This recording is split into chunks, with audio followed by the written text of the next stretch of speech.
dalam roh dan kebenaran dengan ibadah yang dipraktikkan sebelumnya dalam Taurat. Jadi ada 3 ini, persoalan waktu, persoalan tempat, dan persoalan orang. Jadi mungkin lain kali kita bicara itu. Saya ke kata kebenaran aja tadi, Bang Zuma. Jadi berbicara soal kebenaran tadi, Bang Zuma, itu pertanyaan di awal. Jadi sebenarnya letak kebenarannya di mana? Nah, di Alkitab itu jelas sekali yang menonjol itu adalah perkataan dari Yesus sendiri yang menyatakan akulah kebenaran. Ya. Akulah kebenaran, akulah jalan dan hidup. Nah, soal kebenaran, kalau misalnya dilihat dalam seluruh kitab suci, mengapa timbul penekanan kebenaran itu berarti ada kesalahan. Kesalahan itu berbicara soal dosa, dan dalam Alkitab ada 3 kata yang berhubungan dengan kesalahan itu atau dosa itu, yaitu dosa, kesalahan, dan pelanggaran. 3 kata itu seringkali ditukar-tukar untuk menyatakan bagaimana manusia tidak dapat hidup menurut perintah dari perintah Allah. Jadi sekali lagi, dosa, kesalahan, dan pelanggaran itu yang menunjukkan bahwa manusia tidak dapat hidup menurut apa yang diperintahkan oleh Allah. Nah, jadi pertentangannya di sana bukan pertentangan praktek-praktek yang lain, itu termasuk ibadah. Itu sebagai hasil, akibat.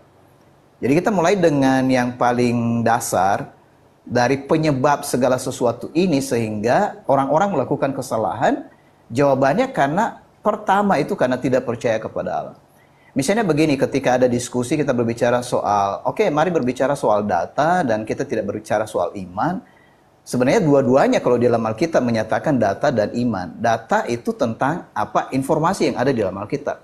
Jadi saya lihat sebenarnya tadi kan apa yang disampaikan Bang Zuma, ada datanya dalam Alkitab, cuma pengertiannya yang berbeda gitu kan. Jadi misalnya mengutip ayat ini dan ayat itu, nah berbeda ketika misalnya saya mengutip ayat ini dan ayat itu, mengapa berbeda pengertian? Misalnya Bang Zuma berkata ini harus diluruskan. Itu dari pengertian misalnya Bang Zuma dan juga pengertian yang lain.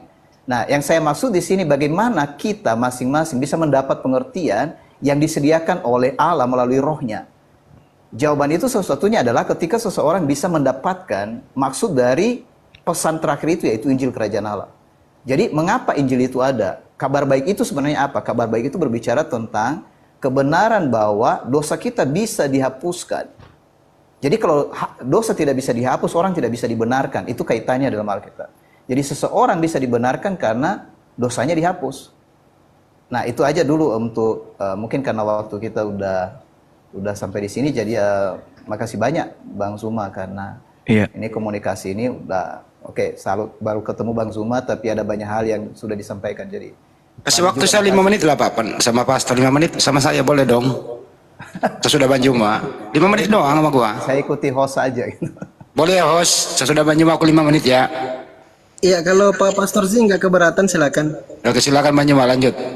Iya, yang Pak Pendeta kutip itu Yohanes 14 nomor 6, akulah jalan, akulah kebenaran, akulah hidup. Tapi tidak sampai situ.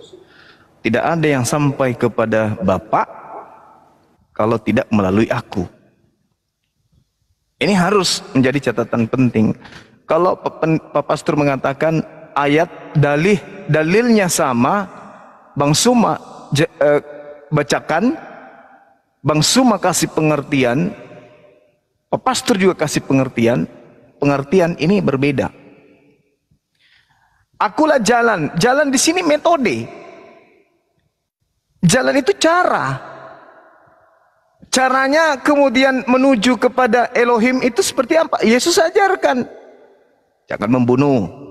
Jangan ini, jangan itu, jangan ini, jangan itu. Jangan membunuh berarti nggak boleh bunuh Yesus. Dan di situ Kristen udah kalah di situ. Maksudnya kalau dalam arti kata konsep keagamaan Kristen justru dibangun atas pembunuhan.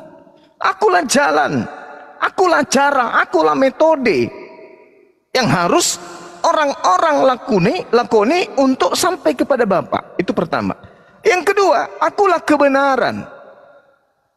Kalau Yesus adalah kebenaran, maka semua unsur firman atau sabda yang Yesus sampaikan ke tengah-tengah Bani Israel, itu yang harus menjadi acuan.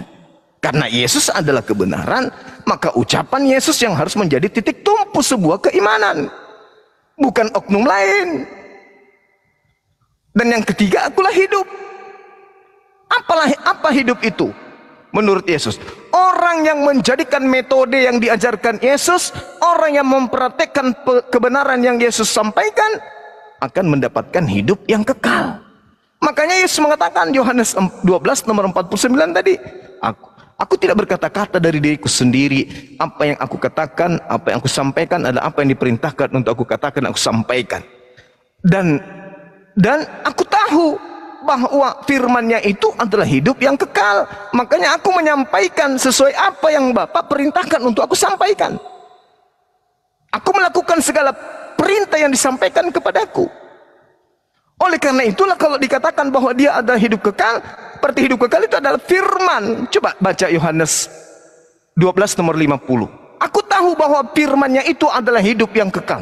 Oh, berarti perintah Tuhan, Bapa Elohim yang menjadi hidup yang kekal. Siapa yang melaksanakan firman Elohim, maka dia akan mendapatkan hidup yang kekal. Di mana firman Elohim itu? Ya perjanjian lama. Berarti harus melakukan firman Elohim. Berarti harus melakukan hukum Taurat. Karena firman Elohim itu hanya ada di perjanjian lama. Tak ada firman Elohim di dalam perjanjian baru, tak ada. Dan aku tahu bahwa firman-Nya itu adalah hidup yang kekal. Coba Yohanes 12:50. Hebat kali Yesus itu. Berarti kalau firman Elohim itu adalah hidup yang kekal, maka benarlah kata Yesus dalam Yohanes 17 nomor 3. Hidup kekal itu adalah mereka mengenal Engkau satu-satunya Tuhan yang benar, dan mengenal Yesus Kristus yang Engkau utus. Berarti Yesus mau dikenal sebagai utusan. Dalam Yohanes 17 nomor 3 itu ada dua yang harus dikenal. Yang pertama Elohim yang satu-satunya Tuhan yang benar. Yang kedua adalah Yesus yang adalah utusan Elohim. Baru bisa mendapatkan hidup yang kekal, baru bisa sampai kepada Bapa kalau orang mendudukkan Yesus sebagai rasul. Terakhir, apa pembuktian dari narasi saya? Kalau Bapak mengatakan tafsiran saya berbeda, penjelasan saya berbeda, silakan.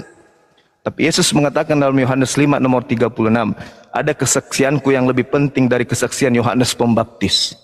Kira-kira ilmunya Yohanes Pembaptis dibandingkan ilmunya pastor, pendeta, dan seterusnya itu tinggi mana?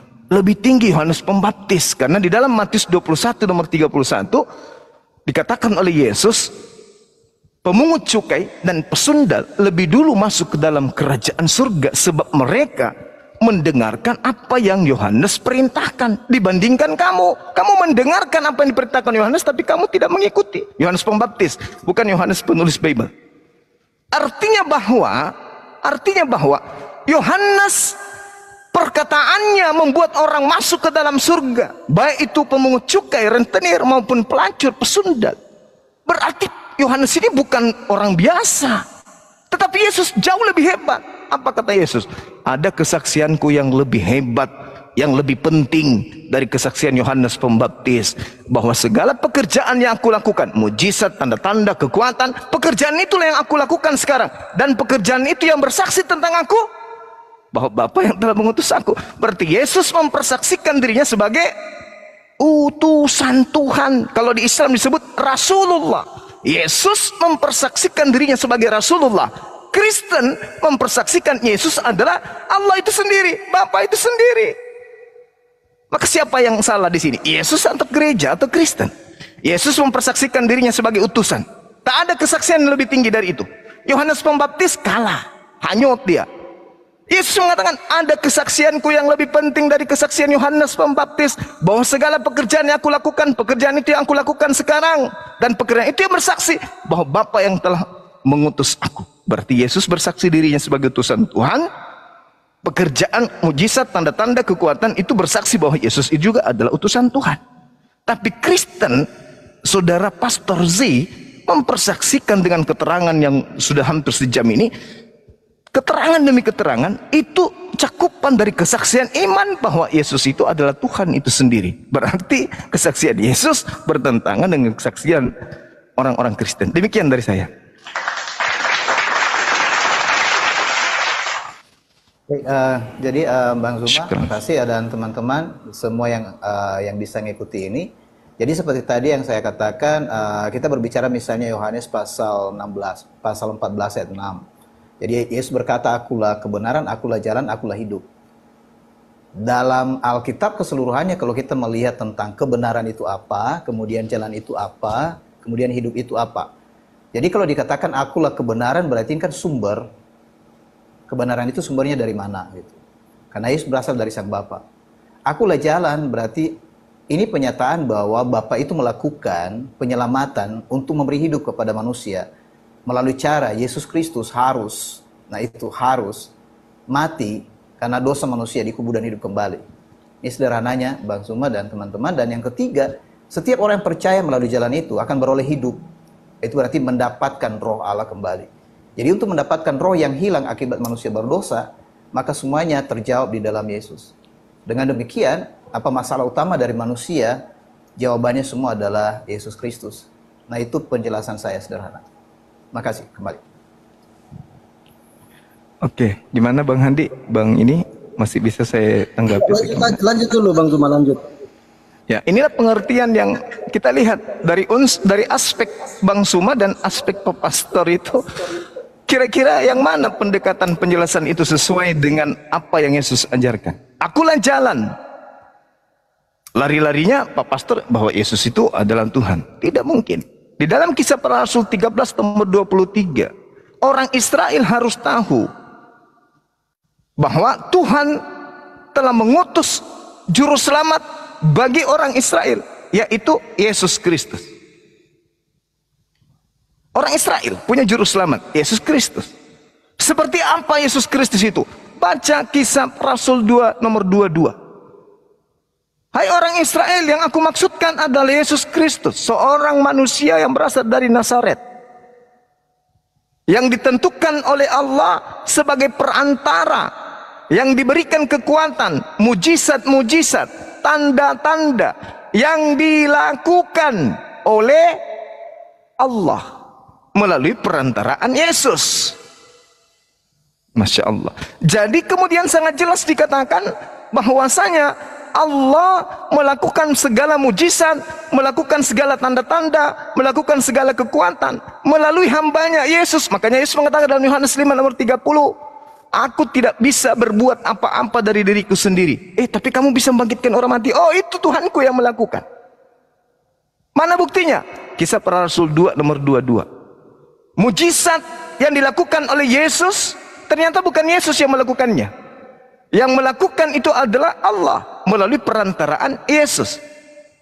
Coba pendalaman materi dengan mengkaji Kisah Para Rasul 2 nomor 22 itu.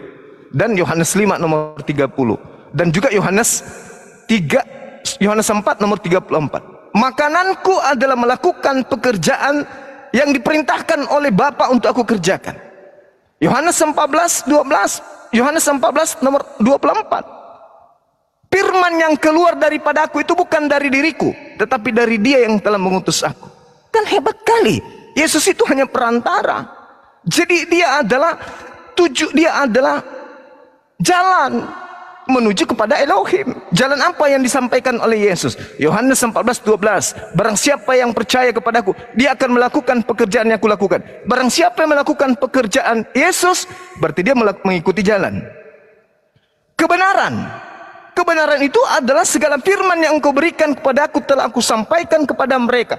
Mereka telah menerimanya dan mereka percaya bahwa engkau lah yang telah mengutus aku. Jadi kebenaran itu adalah Yesus adalah utusan.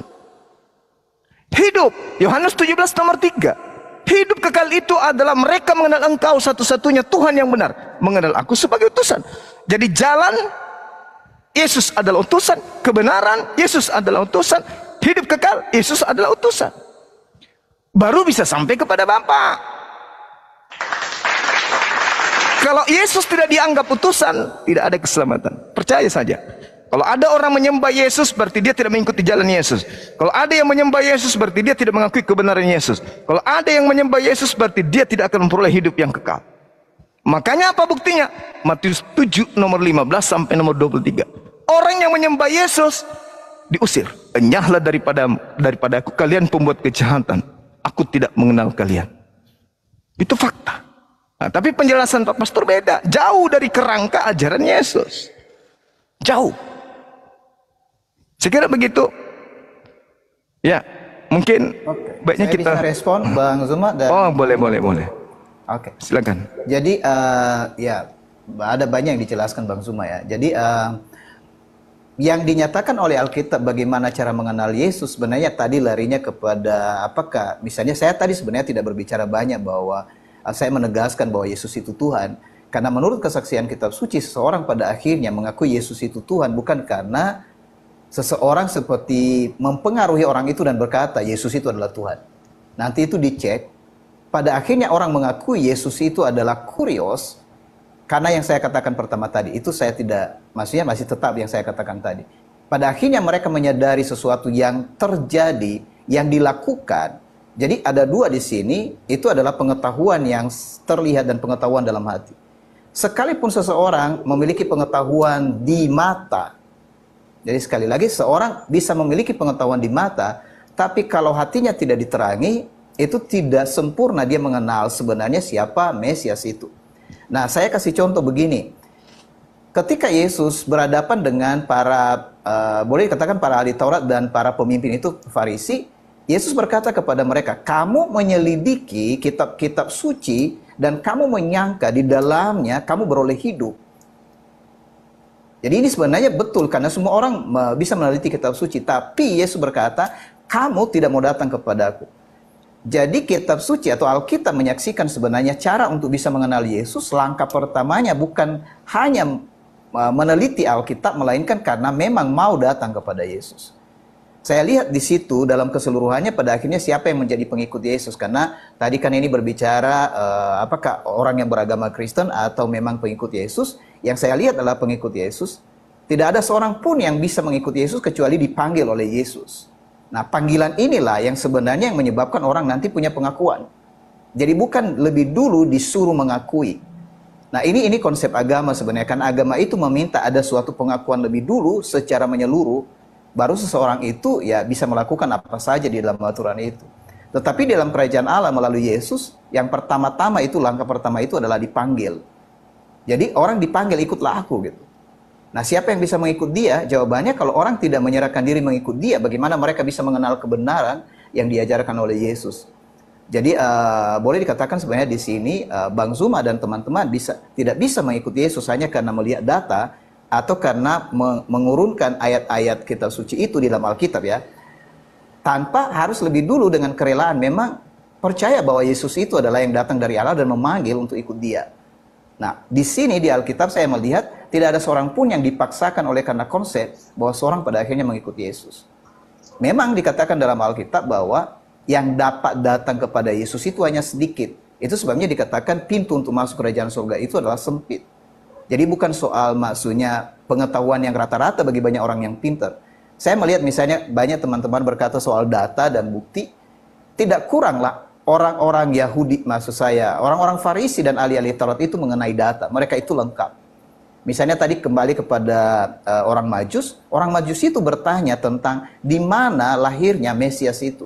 Dan para ahli Taurat dan Farisi bisa membuktikan dengan akurat di mana Yesus lahir. Atau Mesias itu lahir, yaitu di Bethlehem, di Efrata. Dan ketika mereka dapatkan itu, pada akhirnya orang-orang Majusi itu mendapatkan tempat yang persis itu. Persoalannya, ahli-ahli Taurat dan Farisi tidak datang. Itu bedanya gitu kan. Jadi datang kepada Yesus. Jadi di sini sebenarnya urutannya, mana lebih dulu datang kepada Yesus atau mengerti semua ayat-ayat kitab suci.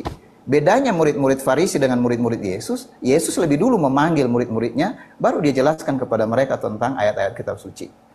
Nah, itu perbedaannya Bang Zuma dan teman-teman. Jadi kembali. Oke. Data engkau menyelidiki kitab-kitab suci. Kitab yang dimaksud Yesus di situ bukan perjanjian baru, Pak. Itu benar, Bang. Nah, sedangkan yang saya selidiki ini adalah perjanjian baru.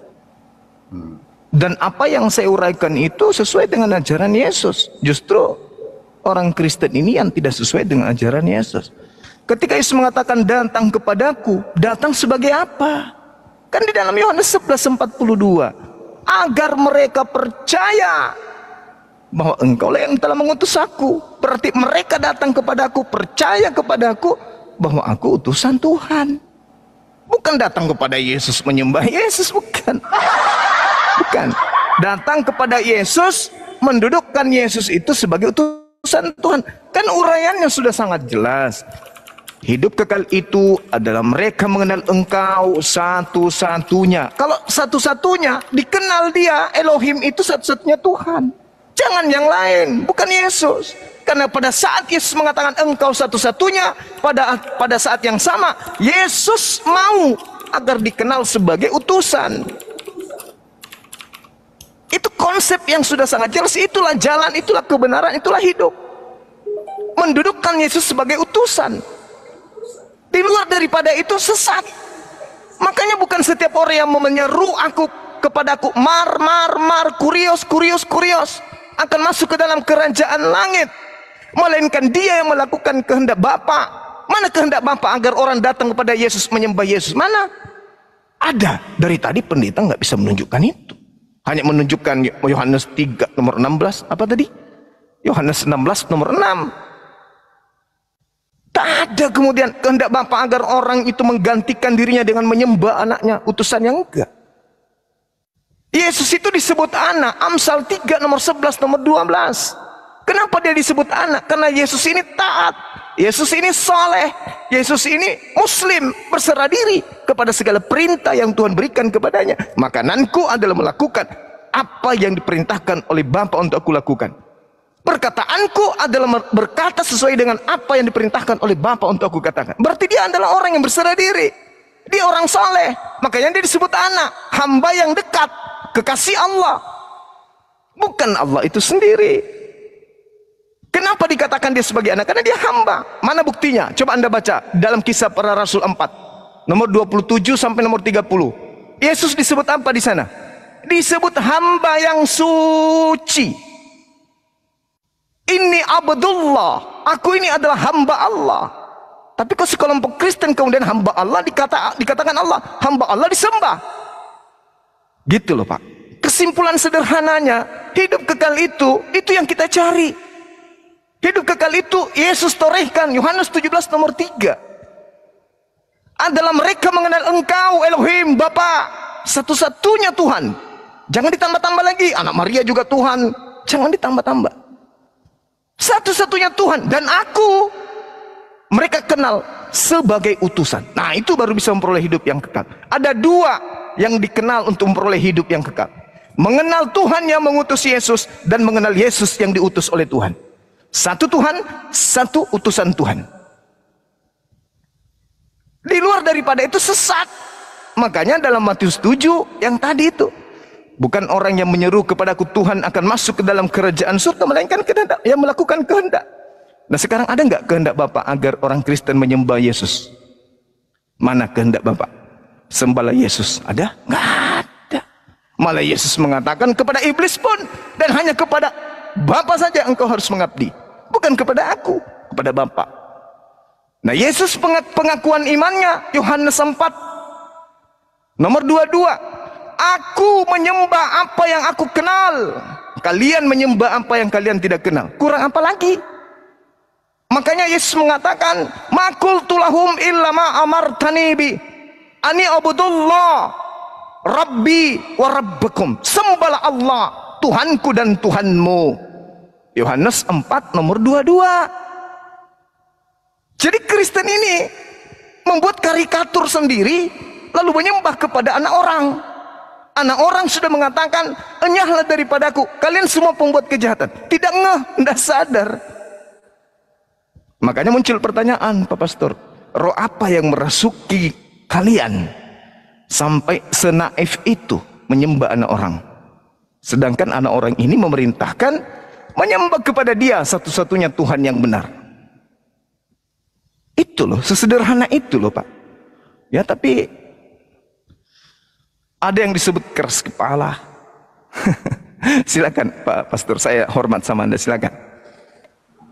Ya, baik, makasih Bang Bima. Jadi saya sebenarnya tidak tertarik dengan misalnya perbedaan kelompok, mengapa mereka lakukan ini dan lakukan itu, karena ya Bang Suma banyak menjelaskan banyak komentar tentang itu, dan mengapa saya lebih memilih diam di situ karena saya berpikir di fokus dari apa yang hendak kita dapatkan di sini tadi tentang, karena kalau topiknya tadi adalah apakah Yesus itu hamba Tuhan.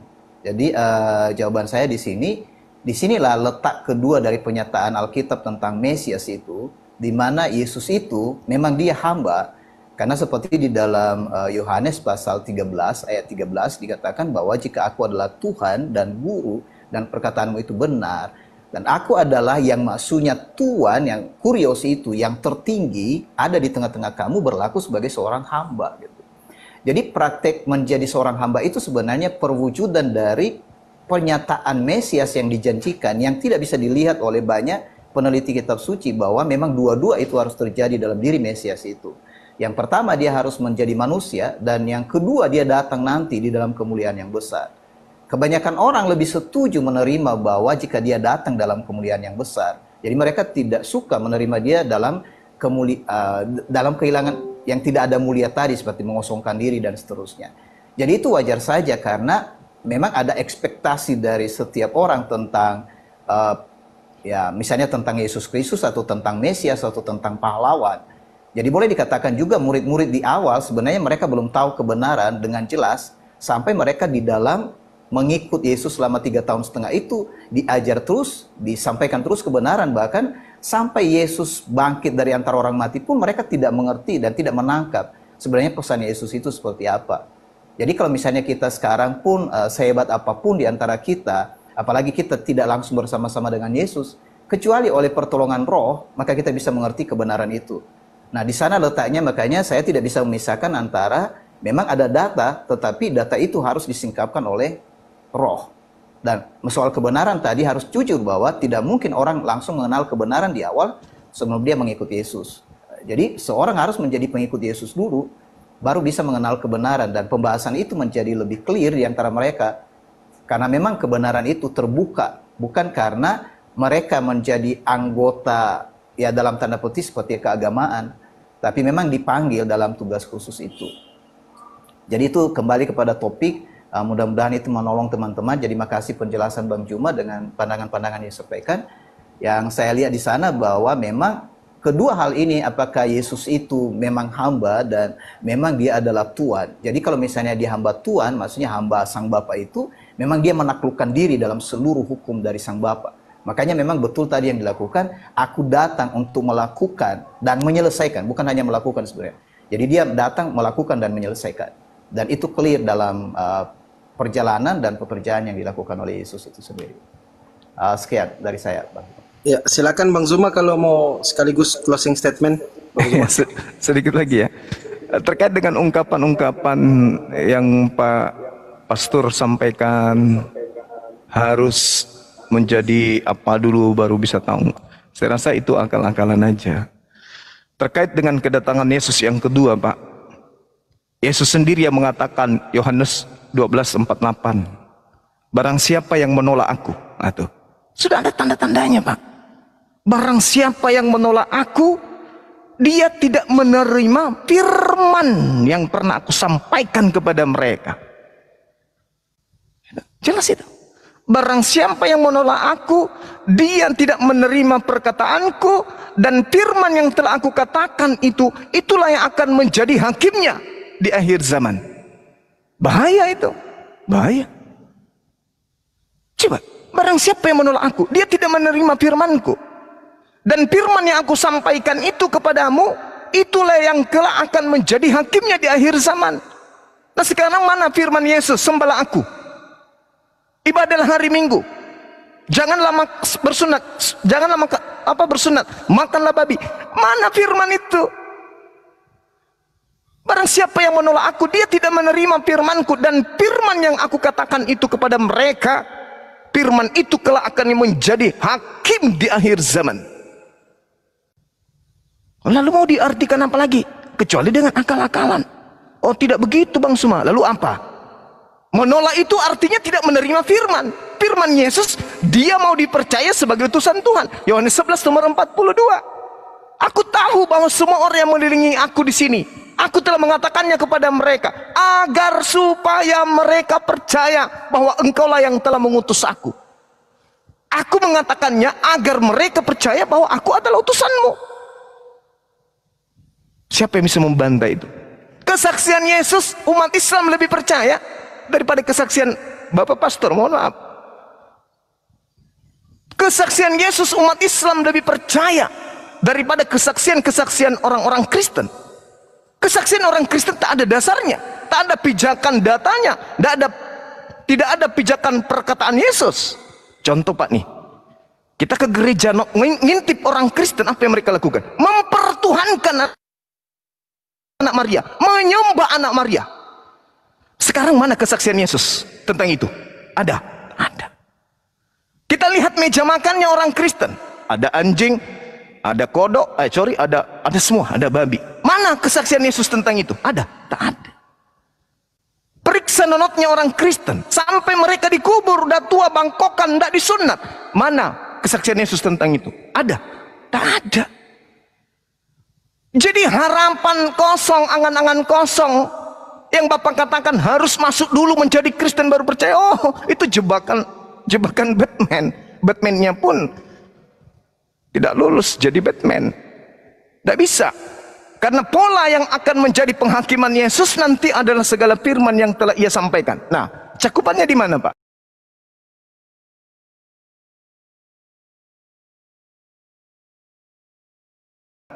Yohanes 17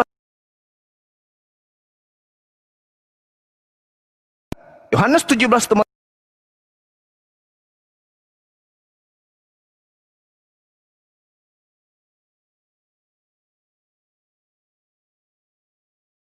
Yohanes 17:8.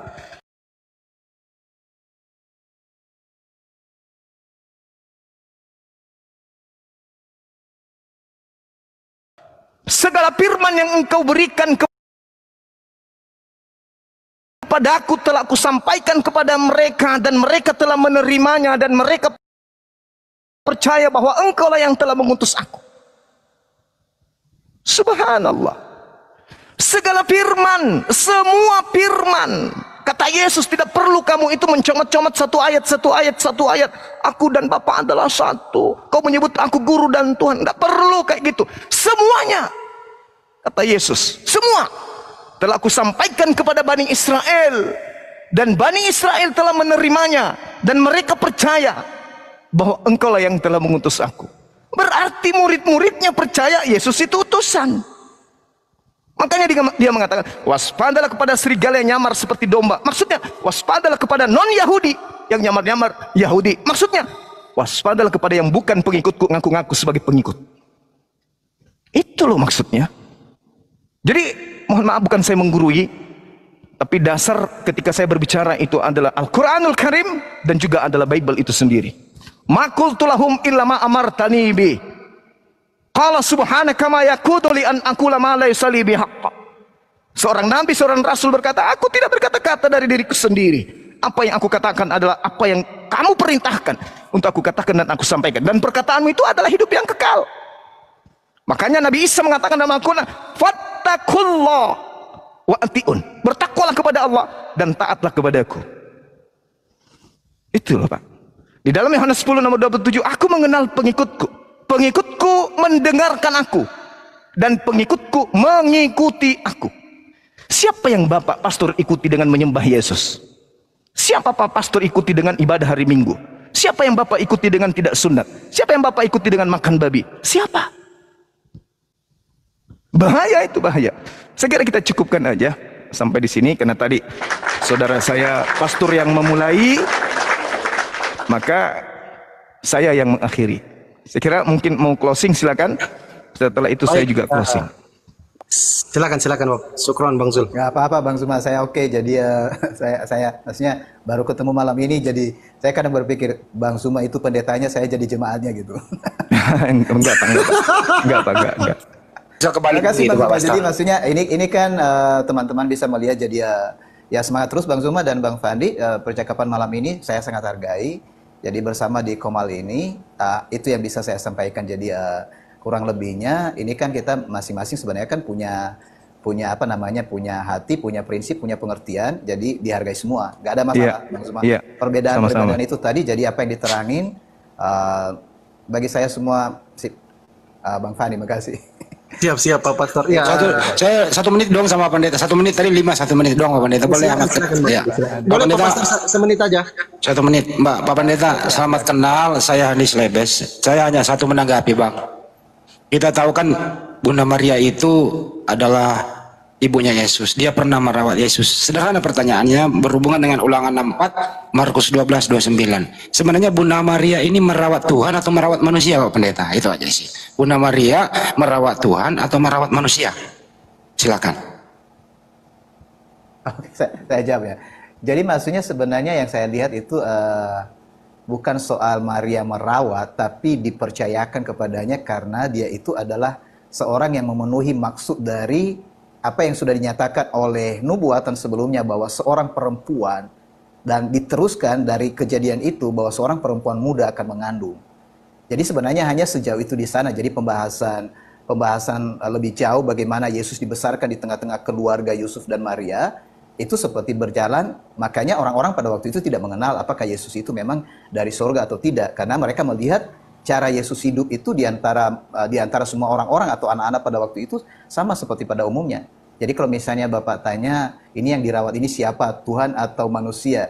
Ya manusianya Yesus, mungkin itu kalau saya mau respon. Kalau Tuhannya Bunda Maria, Pak Pastor, satu lagi. Tuhannya Bunda Maria siapa, Pak Pastor? Dalam seperti tadi ya, yang dibaca oleh murid-murid Maria dan Alkitab ya, maksudnya kitab suci yang mereka baca itu semua tentang perjanjian lama. Jadi sudah jelas yang mereka kenal itu adalah Allah yang esa itu. Bahkan pada waktu itu kan Yesus belum dikenal bahwa dia itu memang Mesias itu. Hanya sedikit. Meskipun itu diberitahukan kepada Maria, dia harus tunggu sampai selesai itu Yesus pada akhirnya mati dan bangkit kembali. Baru mereka bisa mengenal, oh siapa dia itu yang dilahirkan oleh Maria itu dan seterusnya. Oke, makasih Pak Pastor. Artinya Tuhannya Bunda Maria beda dengan Tuhannya Pak Pastor dengan jemaatnya ya?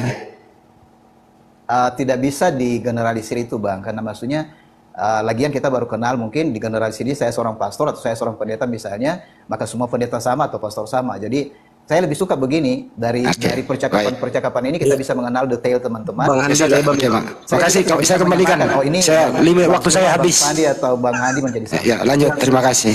Ya, makasih Bang Handi. Pastor Z, terima kasih banyak. Wah, luar biasa Pak Pastor. Saya beli applause dulu sama Pak Pastor ya. Terima kasih Pak Pastor. Jadi untuk berikutnya kita bisa adakan sesi kedua sama Pak Pastor Z. Nanti tentukan aja kapan lagi waktunya Pak Pastor siap. Untuk tema kedua Pak Pastor ya, konsep keselamatan. Gimana Pak Pastor? Oke, saya nunggu kabar dari siap. Handi aja. Ya, terima kasih banyak. Mungkin kita akhiri saja. Mungkin Pak Pastor mau rehat. Bang Zuma kayaknya mau lanjut ini. Kasih dia closing statement dong Pak Pastor. Oh, silakan Pak Pastor, silakan. Oke, closing statement. Jadi pertama makasih untuk Bang Fandi, Bang Zuma dan juga Bang Handi yang sama-sama di Komal, dan semua teman-teman di bawah, salam kenal semua. Jadi yang kedua, pertemuan malam ini dengan cara seperti ini lebih menarik, dan bahasa semua yang kita bagi itu menunjukkan bagaimana diri kita, karakter kita. Jadi kita di negeri kita yang boleh dikatakan beragam macam ini, meskipun ada perbedaan, saya pikir nggak apa-apa dinyatakan perbedaan, yang penting tidak saling marah. Jadi saling menghargai, saling menghormati, dan saya sangat hormat kepada semua teman-teman malam ini, secara khusus Bang Zuma yang langsung komunikasi, dan juga Bang Fandi yang sudah memfasilitasi ini. Makasih untuk semua. Salam. Siap, Pak Pastor, siap. Ya udah, kalau mau rehat Pak Pastor nggak apa-apa, boleh. Oke, jadi saya turun ya. Makasih. Siap Pak Pastor. Thank you. Baik. Kasih Bang Juma juga dong untuk closing dulu ini. Tadi udah Bang Andi, lebar. Saya belum, lagi dong. Tadi kan pertanyaan saya belum ditanggapi Bang Juma itu. Jawaban Pak Pastor. Silakan. Iya. Jadi pada dasarnya kemudian orang saudara-saudara Kristen itu harusnya bangga ya dan senang kepada umat Islam gitu ya. Kenapa senang? Karena pembelaan yang dilakukan kemudian umat Islam terhadap Nabi Isa atau Yesus, dan pembelaan yang dilakukan oleh umat Islam kemudian terhadap Tuhan yang mengutus Yesus. Artinya memurnikan ajaran Tuhan yang mengutus Yesus dan memurnikan ajaran Yesus dari subhat-subhat yang dibangun kemudian yang tak berdasar dari Yesus itu sendiri. Jadi sepanjang kita berdiskusi, saya menguraikan semua kalimat, semua kata yang saya sampaikan itu adalah kebaikan-kebaikan untuk kemudian mensucikan Yesus dari tanggapan-tanggapan yang tidak sesuai dengan pengajarannya. Apa yang saya katakan sesuai dengan dasar pijakan sebagai seorang beriman, sebagai seorang muslim, sebagai seorang Islam. terdata di dalam Al-Quran dan tertulis di dalam Bible. Lain cerita ketika kita berbicara mengenai tuan rumah, dalam hal ini adalah orang-orang Yahudi tempo dulu. Ketika Yesus itu datang di tengah-tengah mereka, baik pada saat ibunya melahirkan maupun pada saat ibunya telah melahirkan, maupun pada saat Yesus memberikan penginjilan kepada mereka. Tapi kalau umat Islam kemudian berbicara mengenai Yesus, berdata dan mendudukkan Yesus ini sebagai orang yang benar. Saya tidak membantah, kita mengatakan Yesus itu adalah jalan. Yesus itu adalah kebenaran. Yesus itu adalah hidup. Padahal iman kita bukan sebagai pengikut. Itu adalah bentuk kasih sayang kita sebagai umat Islam. Kita tidak beriman selayaknya kemudian mereka beriman kepada Yesus. Tapi ketika berbicara Yesus itu adalah hidup kekal, umat Islam mampu menguraikan maksud daripada Yesus mengatakan hidup kekal itu seperti ini. Ketika mereka mengatakan Yesus itu adalah jalan, kita tidak membantah. Ketika dia mengatakan Yesus itu adalah kebenaran, kita tidak membantah. Ketika dia mengatakan Yesus itu adalah hidup, kita tidak membantah. Bahkan kita mengokohkan kemudian kedudukan Yesus dalam paradigma berpikir berdasarkan Bible yang ada yang tertulis. Ada kita bantah? Tak ada. Yang kita bantah adalah tanggapan angan-angan kosong, janji-janji belaka, hurafat, halusinasi yang dibangun tentang Yesus. Itu yang kita bantah. Yesus adalah inkarnasi Tuhan. Itu yang kita bantah. Yesus adalah teofani. Yesus adalah Tuhan yang datang kemudian mengambil rupa manusia. Itu yang kita bantah. Kenapa? Karena itu tidak diajarkan oleh Yesus. Itu yang kita bantah. Tapi kalau yang lain, mereka mengatakan Yesus itu jalan, Yesus itu kebenaran, Yesus itu hidup, Yesus memberi kehidupan yang kekal. Kita luruskan itu. Kita anggap itu adalah sebuah kebenaran. Tetapi ada kemudian konsekuensi daripada itu, bahwa dia adalah rasul berdasarkan ucapan dari mulutnya sendiri. Nah kalau sudah kayak begini, seorang pastor terpelajar, terdidik menurut hitungan mereka, tapi apa yang terjadi kemudian? Jauh api dari panggang. Justru kita yang melengket ajarannya, penyampaiannya kepada apa yang Yesus jadikan sebagai kisi-kisi kurikulum pengajaran kepada muridnya Bani Israel. Sedangkan mereka, na'udzubillah summa na'udzubillah, apa yang dirangkaikan itu? Apa yang disampaikan itu? Ada yang bisa kita petik kebenaran dari situ? Nggak ada, semata-mata hanya doktrin, dogma, angan-angan, halusinasi. Nggak ada yang bisa kita tanya, mana kehendak Bapa? Nggak sampai ke sana. Yang diusir oleh Yesus tidak sampai ke sana. Yesus mau dipercayai sebagai apa? Nggak sampai ke sana. Justru kita yang menguraikan itu semua. Nah inilah yang menyebabkan sehingga saudara-saudara kita Kristen yang sudah tidak percaya lagi gereja, itu justru mengucapkan la ilaha illallah Muhammad Rasulullah. Ya saya kira begitu ya sahabat-sahabat sekalian, Bang Handi dan juga Linda Handi Ahmad. Ya. Bang Zuma, saya beri aplaus dulu ya. Oke, saya juga tanggapi tadi ya pertanyaan saya ya. Ya, jangan lupa screen care. Ya. Ya nanti kita, Bang Zuma, ya. tahu tidak tepuk tangan untuk apa tadi itu Bang Zuma? Untuk apa ya? Saya nggak ngerti. Iya, untuk selamat telah mendapatkan jemaat baru Bang Zuma ya. Selamat. Oh. Tadi beliau mengaku jemaat loh. Kalau boleh tadi yang memberi tanggapan pertanyaan saya itu sangat sederhana tadi itu ya, berdasarkan Ulangan 64 Markus 12:29 itu saya tanya dia, apakah Bunda Maria waktu hidup pernah merawat Tuhan atau merawat manusia? Tapi dengan polosnya Pak Pastor mengatakan merawat manusia. Ya kalau sudah Bunda Maria merawat manusia, ya anaknya itu bukan Tuhan toh. Yang kedua tadi sambungannya adalah apakah Tuhannya Bunda Maria sama dengan Pak Pastor dan jemaatnya? Dia bingung menjawabnya. Saya kesimpulan berarti Tuhan Maria dengan Pak Pastor beda dong. Kata jawabannya dia adalah jangan begitu dong. Nah ini diskusi apa ya, iman dan doktrinnya nggak cita-cita gitu loh, nggak bisa memang dibahas. Tapi nggak apa-apa lah. Saya memberikan selamat kepada Bang Juma yang dapat jemaat baru yaitu pastor. Selamat Bang Juma. Terima kasih Bang Handi. Terima kasih. Saya boleh nggak minta perpuluhan nanti sama beli? Boleh dong. Boleh banget. Ya silakan, itu Bang Andi ada fake itu Kristen kayaknya. Silakan. Jadi Pak Pastor nanti ini minta perpuluhan ke jemaatnya, dikumpulin dulu. Setelah Ditutup Pastor dulu. ini, Bang Andi ditutup dulu sesi ini, baru ada tamu baru, kita buka Oke. sesi baru. Ya. tapi saya tetap lanjut karena saya live-nya baru gitu ya. Ya. Di Zulkifli M. Abbas dia mau ditutup apa terusin? Iya, ditutup aja dulu teman-teman sekalian, baru kita buka sesi baru lagi ya. Oke. Iya. Oke. Terima kasih teman-teman Coba buat semuanya. sahabat Bang Suma mau live there. Ya, terima kasih sahabat buat semuanya telah menyaksikan diskusi santun antara Zulkifli M. Abbas dengan Pastor Wanji. Beliau dari Katolik.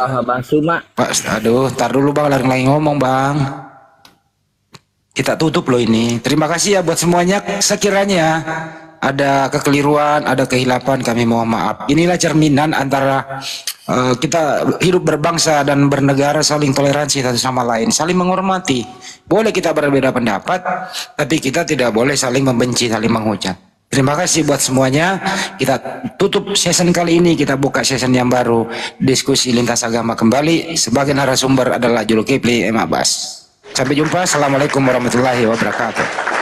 Ya, kepada sahabat-sahabat yang ada di YouTube Zulkifli M. Abbas, jangan kemana-mana. Habis ini kita akan buka lagi kembali ya, stay tune di Zulkifli M. Abbas untuk mendengarkan kajian-kajian berikutnya, diskusi kita dengan saudara-saudara kita Kristen. Kita tutup dulu. Subhanakallahumma bihamdi asyhadu an la ilaha illa anta astaghfiruka wa atubu ilaih. Salam tauhid, salam satu Tuhan. Jayalah Islamku, jayalah Indonesiaku. Allahu Akbar. Assalamualaikum warahmatullahi wabarakatuh. Waalaikumsalam warahmatullahi wabarakatuh. Susah napas aku, Mas. Ya, Mbak Faike, selamat malam. Jangan dulu, kita lagi belum buka. Oh, belum, silakan.